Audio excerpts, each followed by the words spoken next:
On November 23rd, KyberSwap fell victim to an attack resulting in draining all of its Elastic pools. In this video, I will show you what happened and what can we learn from this hack. But first of all, I'm Delirious. I'm software dev and independent security researcher. I do private audits, team audits, and bug hunting, and basically do everything I can to make the Web3 space more secure. Okay, having said that, let's dive in.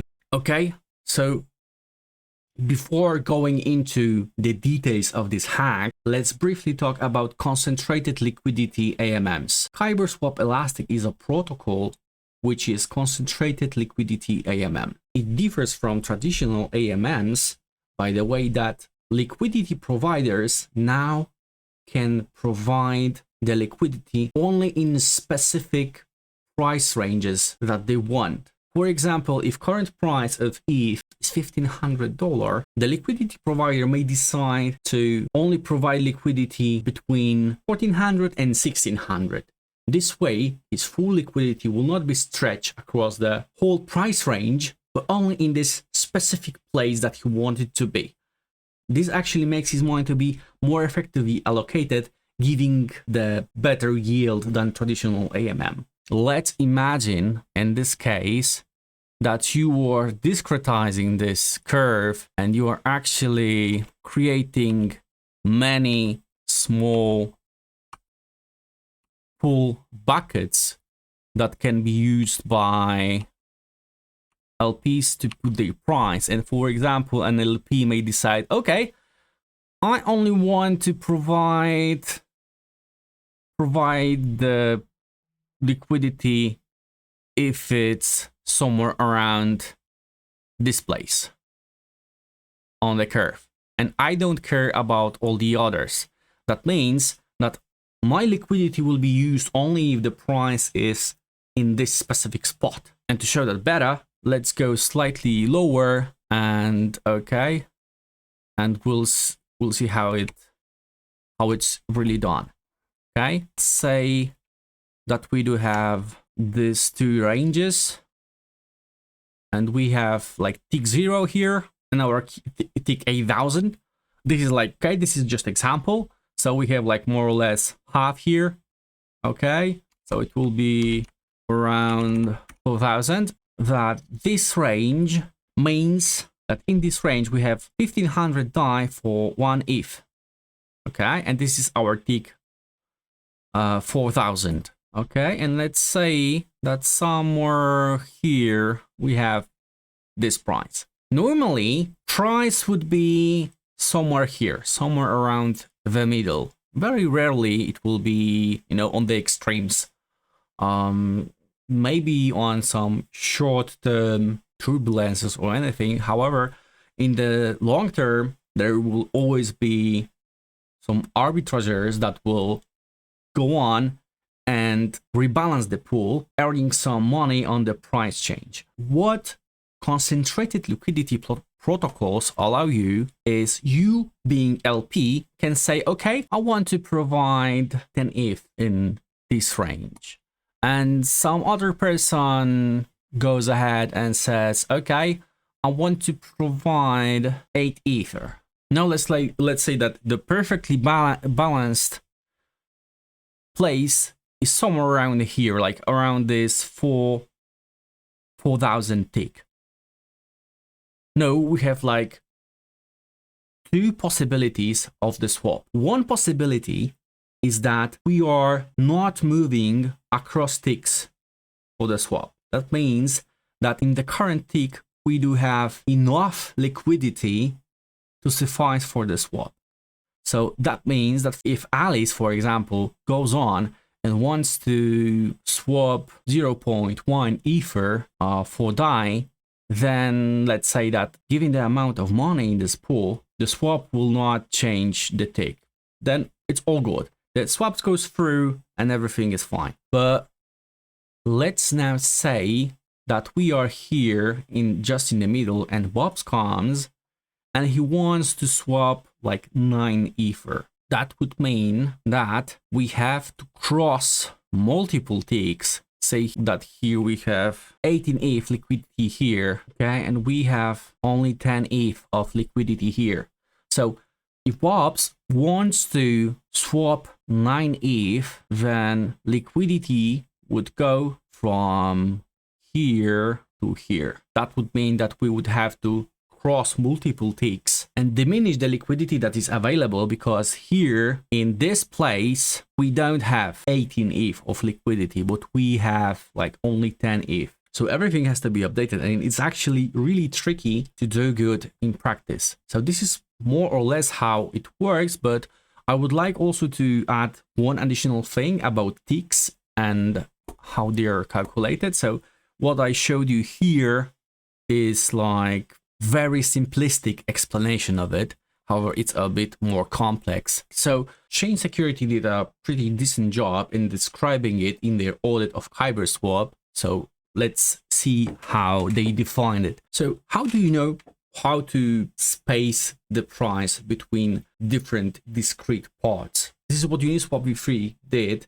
They actually used the square root of 1.0001 to the power of tick. So in our case, from 0 to 8,000. And this actually tells you what is the price of current tick. And why this arbitrary number?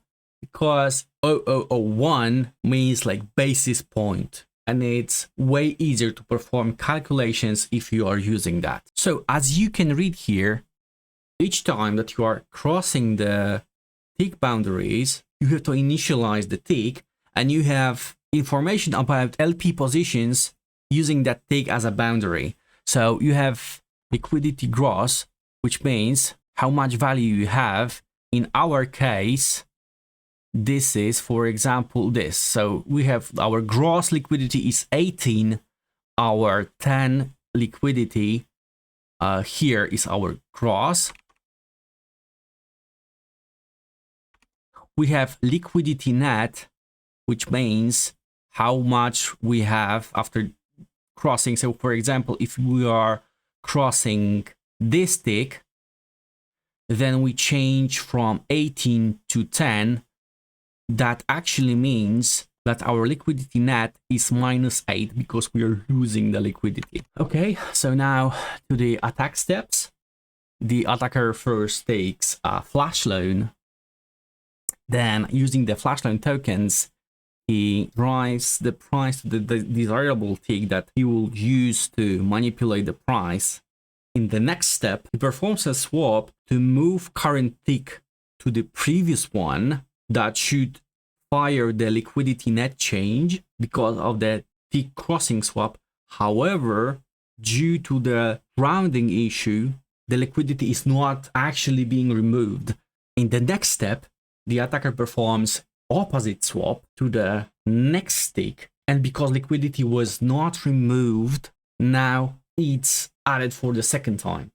And actually you can go backwards and forwards and do this multiple times to extremely deflate price of the tokens and drain the pool from fraction of the price. Okay, so let's see how it was done. So as you can see in officer notes analysis, compute swap step, current square root price and target square root price were differing ever so slightly just by like these final numbers, which led to precision loss issue and actually crossing the tick, but not removing liquidity as it should. Which finally led, as you can see here, in this step, current liquidity is 74 something, and 2 steps below, the liquidity is doubled. So that means that you may now inflate the liquidity at specific tick, which means that you are deflating the price, which means that you can swap the tokens for just a small amount of the price. So what could be done to prevent this issue? Unfortunately, in this case, there is no easy answers. Most of the hacks, they are kind of simple in their nature. It's like developers missed something obvious or less obvious, or forgot about some invariant. Security researchers auditing the code did the same. However, here it was super hard to find. I bet it was impossible to find it without some fuzzing or very direct approach. I guess that the hacker either poked at this code for weeks or months, or maybe he just took the small parts of the code and asked himself the question, what if this calculation mismatch this?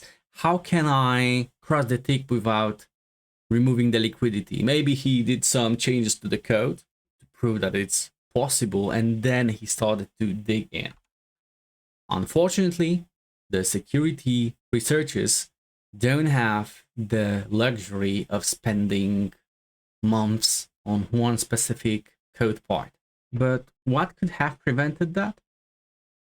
First of all, extensive fuzzing campaign, testing all the invariants, and one of the invariants is if you are crossing ticks, you are adjusting the liquidity, or the liquidity after tick change cannot be different than the sum of every liquidity provider positions at this specific tick. And second of all, Mr.